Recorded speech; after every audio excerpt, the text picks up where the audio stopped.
Today's ceremony also affords us the opportunity to award an honorary degree to a distinguished member of the Wittenberg family. Albert Bryan Jr., class of 1989, Governor of the U.S. Virgin Islands and our commencement speaker. Receiving an honorary degree from Wittenberg is a privilege that is only bestowed on a select few who have passed their light on in extraordinary ways. In just a moment, we will learn more about how Governor Bryan is using his light to lead and serve. But for now, I wish to thank Governor Bryan for being with us today and for showing our soon-to-be alumni the power of a Wittenberg education in the world. Congratulations again, class of 23, and like Governor Bryan, may you continue to pass your light on to others in all that you do. Good morning, Dr. Michael Franzen, President, faculty, staff, parents, family, friends, and a most pleasant good morning to the graduating class of 2023. Thank you so much for that kind introduction. I must say, I really want to thank everybody who had anything to do with me when being here today. I'm totally blown away. All I can say is, wow. It's actually 3 years in the making for me to do this, as I was invited to come here for the commencement of 2020. That's right. The last time I was supposed to come here, we ended up with a global pandemic. So you can understand why I was a little nervous about coming today, and yes, it rained. But God in his ultimate wisdom has finally brought us together, and I am so grateful because graduation is such a wonderful achievement under any circumstances. I am truly overwhelmed with joy as I address you. You see, this is the first time in 34 years that I've been back to this campus. As you can see from my bio, I live quite a ways away from Springfield, Ohio, and this beautiful campus. While I'm almost 2,000 miles away from home in the United States Virgin Islands, I've always felt at home here on campus. And 34 years ago, I sat where you sit, except it was in the hollow. And when I sat there, I never imagined I would stand here before you where I stand now. As a proud alumnus to address you, I'm sure that many of my classmates would be just as surprised that I am here today. I must confess that I neither graduated magna cum laude or summa cum laude. It was more like, thank you, Lottie.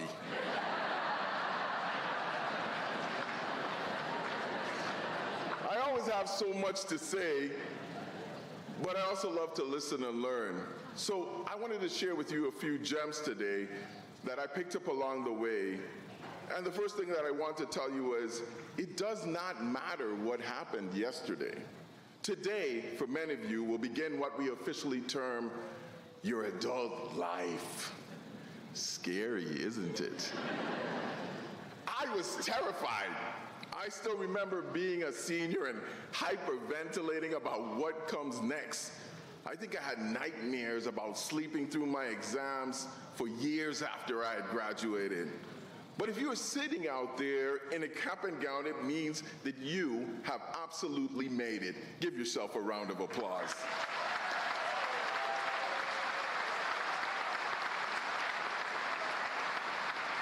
The fact that you made it this far is a symbol of your determination, your discipline, and your commitment to success.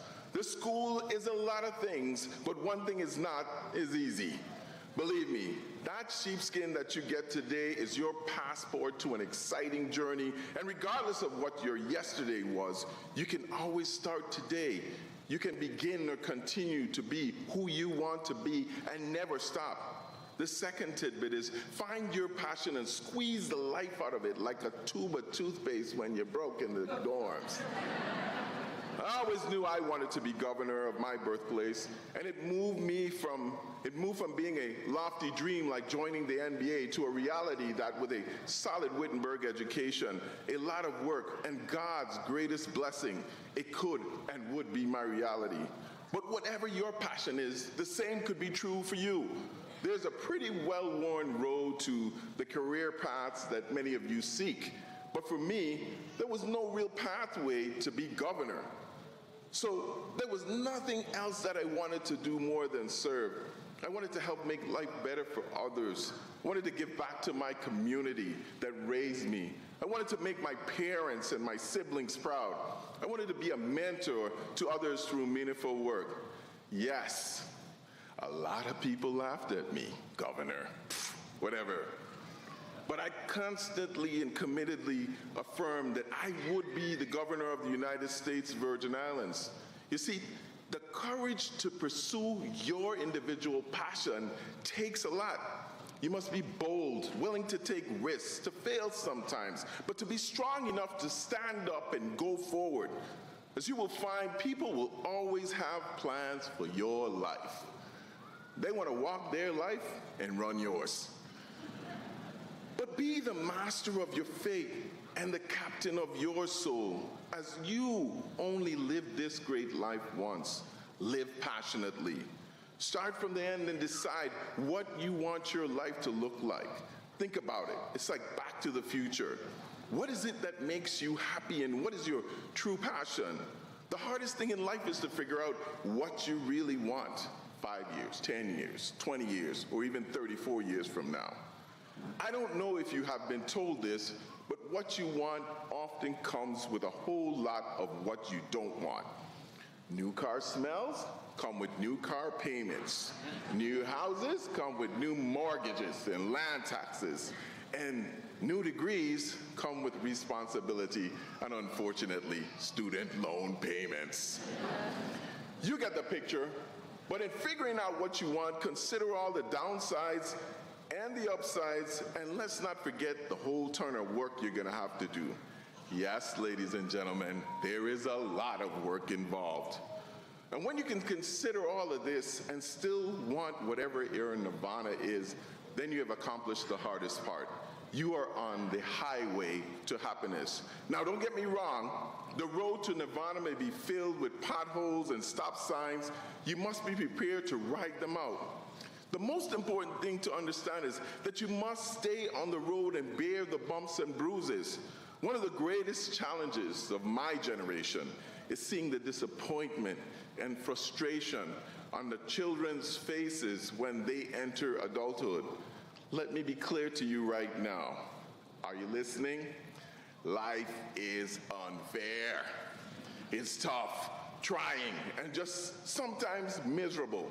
Get used to it. But if you live it properly, it can be exciting, rewarding, and truly an amazing journey that you wouldn't want to miss for the world. If you can't change it, change how you look at it. Things like bosses that are terrible, unpaid and paid overtime, weekend work, taxes, bills, and yes, car payments. They all truly suck. But that's life. Living sure as hell beats the alternative. We, the parents in the room, sitting here with you and sharing this proud moment in time, we all did it, and we survived, and you will too. And someday, you will pony up about $60,000 a year for your kid to go to college. But by then, it'll probably be $100,000. But it'll be worth every red cent. The third nugget, the greatest enemy and asset you can ever have is your mind. It's the difference between victory and defeat, success and failure, opportunity and desolation. It is our job to condition our minds to see victory, success, and an abundant opportunity at all times. The perspective you decide to view life from will ultimately determine your success. Strengthening your mind is probably the best thing you can do for yourself. Just as an example, how many of you have dreamt that you were awake and that you were headed to class after you hit the snooze button?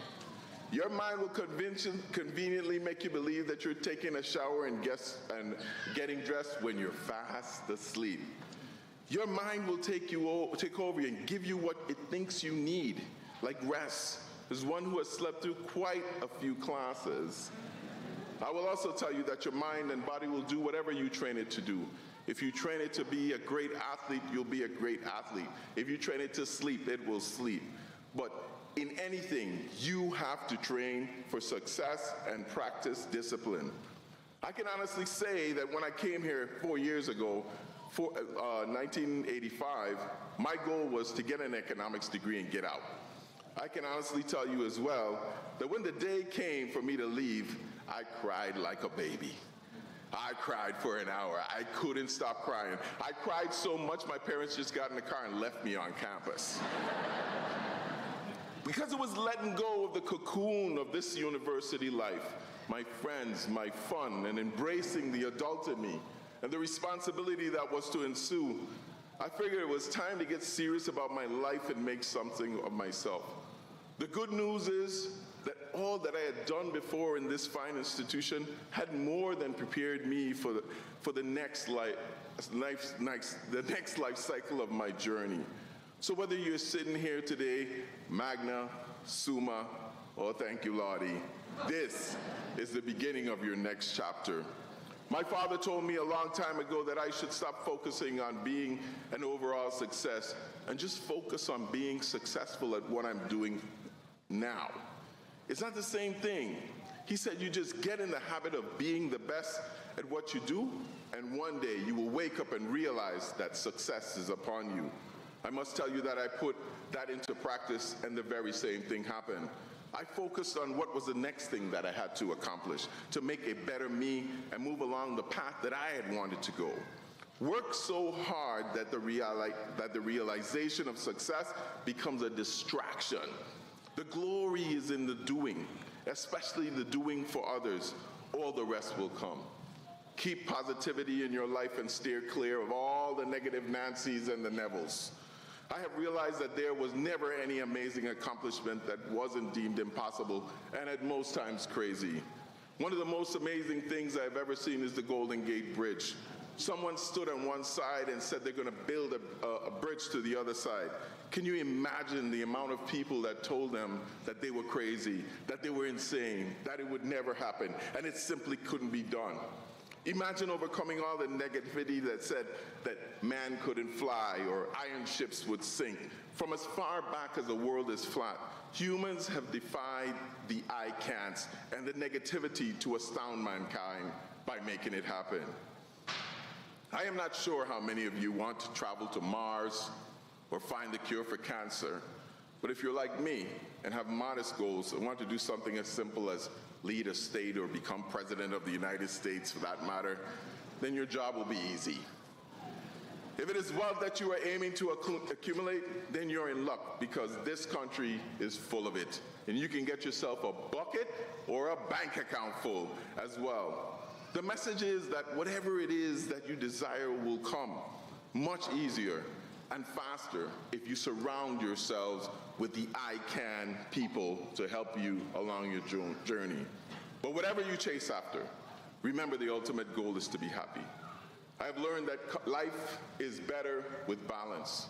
You must try and give and take equally, though it's always better to give more. Having light, we pass it on to others, is our alma mater's credo. But it's also the way of life. It's the way I live my life. You see, a candle can light 1,000 other candles and never lose a single dot of brilliance. Your life is the same. Balance is key. As much as I love being governor, the greatest accomplishments are my two daughters, Ali and Samaya. These two young ladies have made my life an absolute pleasure. Never underestimate the power of being the parent. The smiles on your parents and your grandparents and your friends and faces today should tell you that is true. Last thing is the hardest thing about success is leaving people behind. You may have already learned this lesson when you chose to go to college. As you venture out into this world and greet the diversity of lifestyles, cultures, races, economic backgrounds, and mindsets, you will see that not everyone is headed your way. You will find friends and family that are obstacles to your success. Let them off the success train. They will complain and nag that you've changed and query why you are not the same. Just explain to them that to get different results, you have and must have different actions. It's not that you have abandoned them, but you will always be there to visit and lend an ear. Your time is the most valuable thing you have. You can't purchase more of it, and you only live once. So guard it and make sure you make the best of what you have. Life is about the journey, not just about getting there. Enjoy your life and getting there, because the years slip away quickly. The memories and friendships that you have made here over the last 4 years are going to last you a lifetime.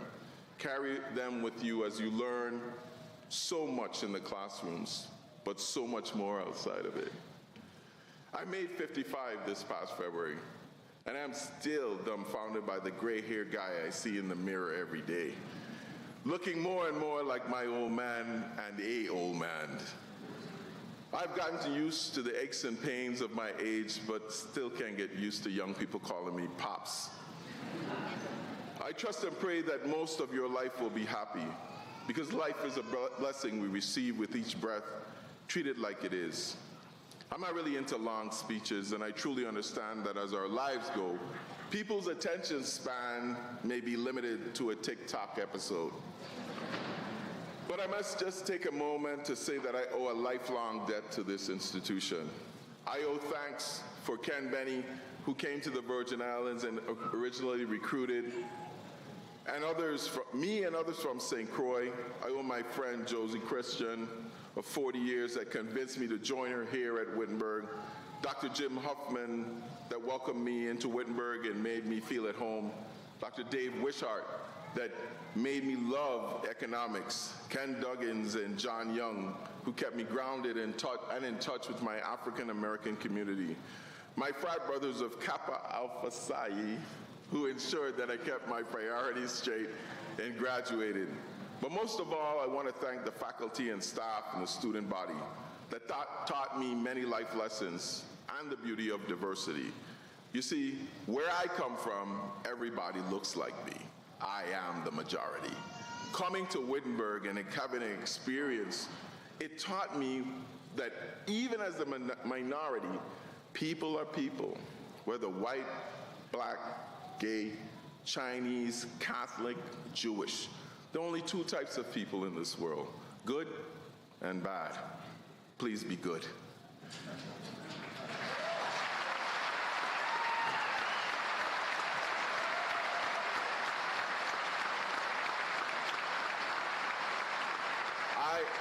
I would be remiss if I didn't tell each and every one of you that you have an open invitation to visit the Virgin Islands, where it never rains, and it's 85 degrees year-round. I want to thank you, Wittenberg, for arming me with the tools of success. I have put them to good use, and I trust you, the class of 2023, will put your training to good use. Godspeed, love, and much success. Thank you, love you.